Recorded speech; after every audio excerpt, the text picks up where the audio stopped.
Hello students, हमारा next topic है vapour pressure.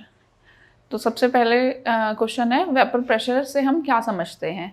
तो बेसिकली अगर हम एक लिक्विड लें क्लोज्ड वेसल में और हम देखेंगे किसी पर्टिकुलर टेम्परेचर पे, मान लीजिए हमारा लिक्विड है, पर्टिकुलर टेम्परेचर पे जो लिक्विड होगा इसकी वेपर्स बनेंगी। और अगर ये हमारा वेसल जो है या जो हमारा जार है वो क्लोज्ड है तो जो वेपर बनेंगी वो ऊपर जाएंगी, धीरे धीरे ऊपर उठेंगी और देन क्या करेंगी, वेसल के टॉप मोस्ट जो इसका पार्ट है इससे टकराएंगी और देन वापस फिर आएंगी। तो ये जो हमने पूरी प्रोसेस पढ़ी थी जब हम बचपन में, हमने छोटी क्लासेस में पढ़ी है, इवेपोरेशन कहते हैं इसे।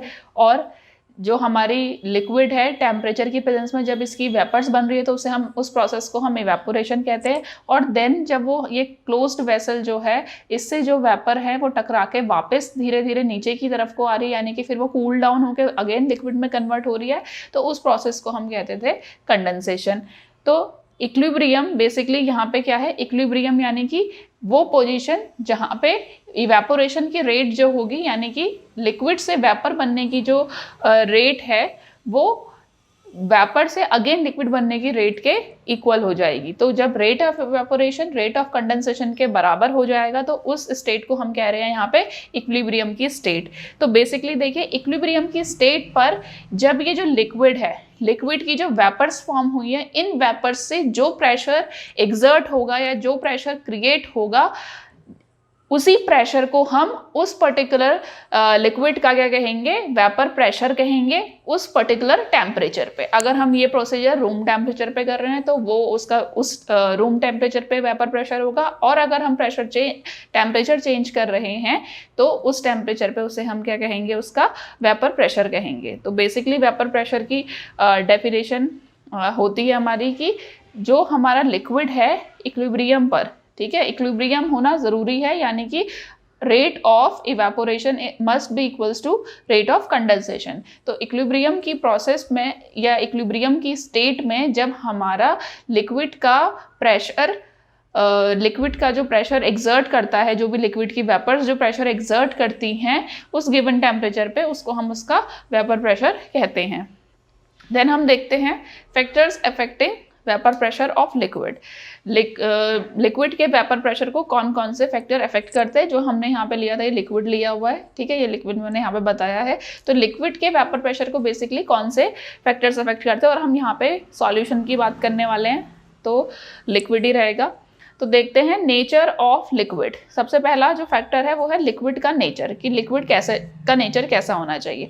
अब देखिए अगर हम यहाँ पे बात कर रहे हैं सॉल्यूशन की, तो सॉल्यूशन केवल एक सिंगल लिक्विड से तो बनेगा नहीं, वो मिक्सचर होगा, दो लिक्विड का भी मिक्सचर हो सकता है, जैसा हमने टाइप्स ऑफ सॉल्यूशंस में पढ़ा था, वो दो लिक्विड्स का भी मिक्सचर हो सकता है, एक उसमें लिक्विड और एक सॉलिड भी हो सकता है, एक लिक्विड और एक गैस भी हो सकता है, ठीक। तो बेसिकली यानी कि हम अगर सिंपल शब्दों में कहें तो यहाँ पर क्या है, एक सॉल्वेंट है और दूसरा सॉल्यूट है, तो सॉल्यूट और सॉल्वेंट है। अब जब हम यहाँ पे नेचर ऑफ लिक्विड की बात कर रहे हैं तो देखिए यहाँ पे हम सबसे पहले बात करेंगे इंटरमॉलिक्यूलर फोर्स ऑफ अट्रैक्शन की। तो जो सॉल्यूट और सॉल्वेंट हैं उन दोनों के बीच में क्या होगा, कुछ इंटरमॉलिक्यूलर फोर्स ऑफ अट्रैक्शन होगा, ठीक है। सॉल्यूट और सॉल्वेंट, अगर आप कोई एक किन्हीं दो अलग अलग सॉल्वेंट को भी कंपेयर करना चाहते हैं या अलग अलग लिक्विड को कंपेयर करना चाहते हैं तो उनमें भी क्या होगा, इंटरमॉलिक्यूलर फोर्स ऑफ अट्रैक्शन अलग अलग होगा, ठीक है। तो देखिए यहाँ पे अगर मैं सॉल्यूशन के फेज में समझा रही हूँ, देन हम एग्जाम्पल में देखेंगे कि हमने अलग अलग लिक्विड को कंपेयर किया है। तो intermolecular force of attraction basically क्या होता है, दो टाइप के हो सकते हैं, या तो वो वीक होगा या वो स्ट्रांग होगा, ठीक।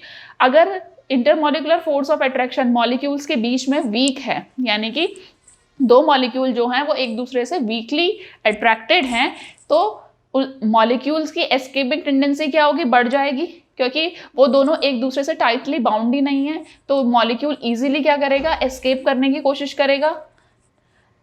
और अगर एस्केपिंग टेंडेंसी बढ़ जाएगी तो वेपर प्रेशर भी बढ़ेगा, यानी कि ये लिक्विड के मॉलिक्यूल्स के बीच में जो फोर्स ऑफ अट्रैक्शन है वो उतना स्ट्रांग नहीं है, वो वीक है। तो यानी कि मॉलिक्यूल को जैसे ही आउटसोर्स से टेम्परेचर मिलेगा तो क्या करेगा, वो लिक्विड के सरफेस को छोड़ने की कोशिश करेगा और कहाँ जाने की कोशिश करेगा, ऊपर यानी कि वेपर फेज में जाने की कोशिश करेगा, ठीक है।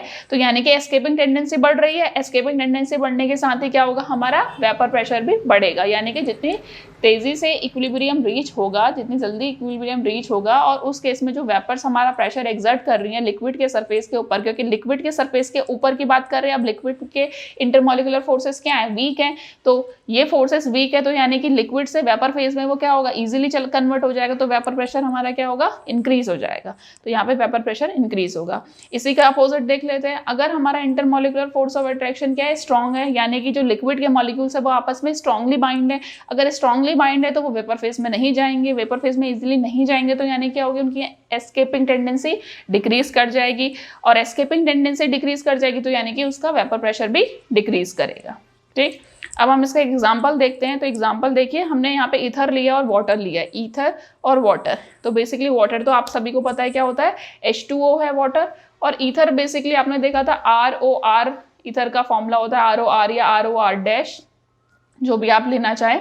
ईथर का एग्जाम्पल देख सकते हैं हम CH3OCH3 डाई मिथाइल ईथर, ठीक है। तो देखिए आपने देखा था कि जो बेसिक प्रॉपर्टी हमने पहले देखी है 11th क्लास में। तो ईथर बेसिकली क्या होता है, यहाँ पे हमें अभी आगे भी कंटिन्यू करना है इसको। ईथर में हमारी हाइड्रोजन बॉन्डिंग नहीं देखने को मिलती है, ठीक है, क्योंकि दोनों तरफ को क्या एल्काइल ग्रुप प्रेजेंट होता है। जैसे जैसे साइड के R और R डैश जो ग्रुप हैं वो बल्कि होते चले जाएंगे। ये तो मैंने सबसे स्मॉलेस्ट ईथर बनाया है ना, di methyl ether, di ethyl ether हो सकता है, फिर प्रोपाइल इथाइल मिथाइल हो सकता है। तो ये जो ईथर है इसकी टेंडेंसी कम होगी। अब ये जो वाटर है, वाटर तो आपको पता है हाइड्रोजन बॉन्डिंग फॉर्म करता है, ठीक है, हाइड्रोजन बॉन्ड बनाता है वाटर के मॉलिक्यूल्स। तो और हाइड्रोजन बॉन्ड्स जो होते हैं वो क्या होते हैं, स्ट्रॉन्ग अट्रैक्शन फोर्स होते हैं, ठीक है। जबकि जो ईथर होगा, ईथर पर्टिकुलरली आपका हम ये कह सकते हैं ईथर के मॉलिक्यूल्स हमारा क्या बनाएंगे, इसमें वीक इंटरमॉलिक्यूलर फोर्सेस आपको देखने को मिलेंगे ईथर के मॉलिक्यूल्स के बीच में। और इन इंटरमॉलिक्यूलर फोर्स के कंपेयर में हाइड्रोजन बॉन्ड्स जो है या हाइड्रोजन बॉन्डिंग जो है वो स्ट्रॉन्ग है। अब ये स्ट्रॉन्ग है, ये वीक है, तो यानी कि इसके एस्केपिंग टेंडेंसी क्या होगी, बढ़ जाएगी। क्योंकि यहाँ पर अगर लिक्विड में हमारे ईथर, मान लीजिए ये ईथर है और ईथर का लिक्विड के बीच में क्या है, weak intermolecular force of attraction है, तो यानी वो इजीली वेपर फेज में जाएगा। अगर इजीली वेपर फेज में जाएगा तो वेपर प्रेशर को इंक्रीज करेगा।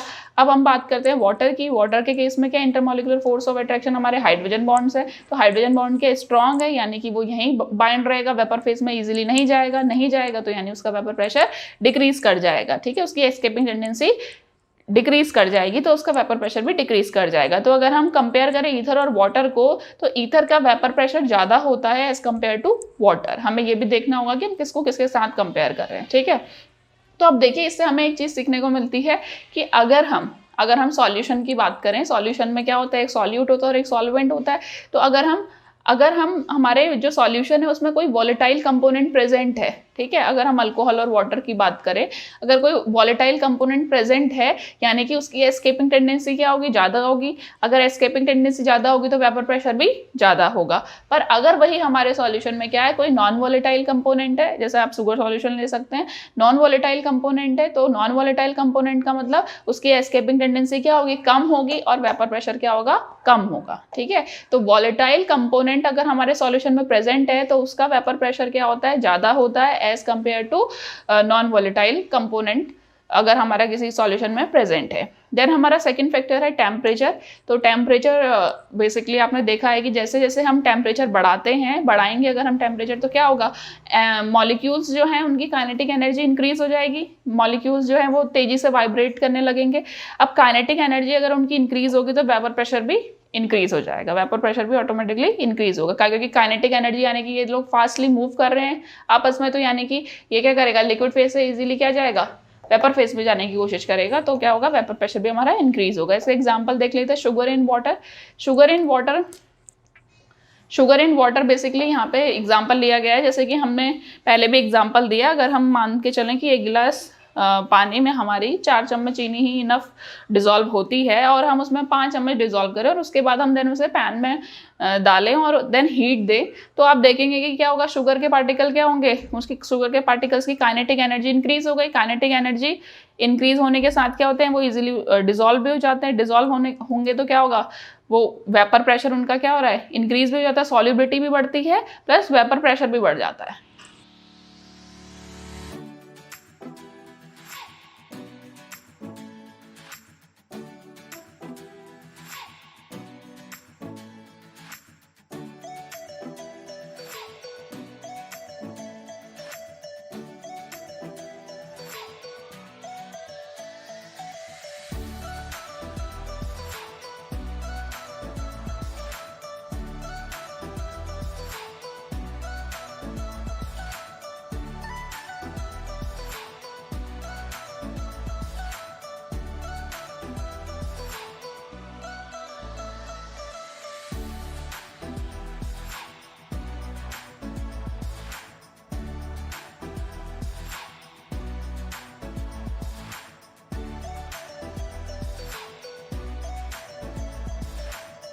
नेक्स्ट टॉपिक है हमारा Raoult's law. Raoult's law basically हम दो तरीके से समझा सकते हैं, एक है फॉर वॉलेटाइल सॉल्यूट और फॉर नॉन वॉलेटाइल सॉल्यूट। तो पहले वॉलेटाइल सॉल्यूट के केस में देखते हैं। वॉलेटाइल सॉल्यूट के केस में हम ए को ले रहे हैं सॉल्वेंट, हमेशा से ही बी को ले रहे हैं सॉल्यूट। तो राउल्ट लॉ ये स्टेट करता है कि जो हमारा सॉल्वेंट है, सॉल्वेंट का जो वेपर प्रेशर होता है वो डायरेक्टली प्रोपोर्शनल होता है सॉल्वेंट के मोल फ्रैक्शन के। यही राउल्ट्स लॉ है। इसको हम मैथमेटिकली जब लिख रहे हैं किसी बाइनरी सॉल्यूशन के लिए, तो P A is directly proportional to mole fraction of A. जब हम प्रोपोर्शनैलिटी साइन हटाते हैं तो यहाँ पर जो प्रोपोर्शनैलिटी कांस्टेंट आता है वो हमारा सॉल्वेंट का प्योर स्टेट में या प्योर सॉल्वेंट का हमारा वेपर प्रेशर है, इसे हम पी ए नॉट से इंडिकेट करते हैं। इसी तरीके से हम अगर सॉल्यूट के लिए या कंपोनेंट जो हमारा बी है बाइनरी सॉल्यूशन में, उसके लिए राउल्ट्स लॉ स्टेट करेंगे तो वो हो जाएगा P B equals to P B naught and mole fraction of B. तो टोटल प्रेशर जो होगा सॉल्यूशन का वो क्या हो जाएगा हमारा, sum of solute and solvent का वेपर प्रेशर। डॉल्टन्स का लॉ पढ़ा है हमने 11th क्लास में। Dalton's law of partial pressure क्या कहता है, टोटल प्रेशर जितने भी हमारे कंपोनेंट्स होते हैं उनके पार्शियल प्रेशर के सम के इक्वल होता है। जो राउल्ट्स लॉ के अकॉर्डिंग जो हमारी पी ए और पी बी की वैल्यूज आई हैं उन्हें हम यहाँ पे पुट कर देंगे। देन हमें मोल फ्रैक्शन के बारे में पता है कि बाइनरी सॉल्यूशन के केस में 2 कंपोनेंट सिस्टम है, तो इन दोनों का ही सम क्या होगा, 1 होगा। तो एक की वैल्यू को हम यहाँ पे रिप्लेस कर देते हैं। तो देन हमारा टोटल प्रेशर कैलकुलेट करके हो के आ जाता है P A naught plus P B naught minus P A naught multiply by chi B. तो ये है हमारा Raoult's law for volatile solute, और इसी को हमने मैथमेटिकली इलॉबरेट किया। इसका वॉलेटाइल सॉल्यूट के केस में हमारे एग्जाम्पल हैं ऐसे बाइनरी सॉल्यूशन के, अल्कोहल प्लस वाटर, आपको पता है अल्कोहल क्या है, वॉलेटाइल है। एनहेक्सेन प्लस बेंजीन, यहाँ पर भी हमारा क्या है, वॉलेटाइल सॉल्यूट के एग्जाम्पल हैं। बाइनरी सॉल्यूशन के ऐसे एग्जाम्पल जिनमें क्या है, हमारा एक सॉल्यूट वॉलेटाइल है। देन नेक्स्ट है हमारा Raoult's law for non volatile solute. Non volatile solute Raoult's law for non volatile solute. Non volatile solute के केस में राउल्ट्स लॉ ज़्यादा इंपॉर्टेंट है। इसी का रेफरेंस लेके हम आगे कॉलिगेटिव प्रॉपर्टी में पढ़ते हैं, relative lowering in vapour pressure. तो यहाँ पर देखिए हमारा सॉल्यूट कैसा है, नॉन वॉलेटाइल है। अगर हमारा सॉल्यूट नॉन वॉलेटाइल है तो इसका क्या मतलब होता है कि ये वेपर प्रेशर में कोई कंट्रीब्यूशन नहीं होगा। इसके वेपर नॉन वॉलेटाइल सॉल्यूट जो है वो सॉल्यूशन के वेपर प्रेशर में कोई भी कंट्रीब्यूशन नहीं करेगा। अगर ये कंट्रीब्यूशन नहीं करेगा तो यानी कि पी बी हो गया हमारा 0, पी ए की वैल्यू वही रहेगी क्योंकि हमारा जो सॉल्वेंट है वो कंट्रीब्यूशन कर रहा है। टोटल प्रेशर होता है हमारा P A plus P B, same Dalton's law से।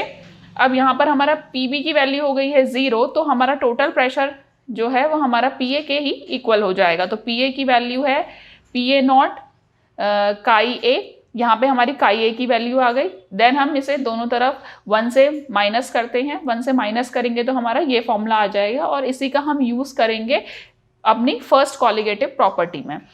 तो यहाँ पर ध्यान देने वाली बात यह है कि जो इसका न्यूमरेटर है P A not minus P A, basically ये केवल लोअरिंग इन वेपर प्रेशर को इंडिकेट कर रहा है, और जो ये हमारा न्यूमरेटर और डिनोमिनेटर जो पूरा ये साथ में हमारा फ्रैक्शन है P A not minus P A over P A not, ये इंडिकेट कर रहा है relative lowering in vapour pressure को।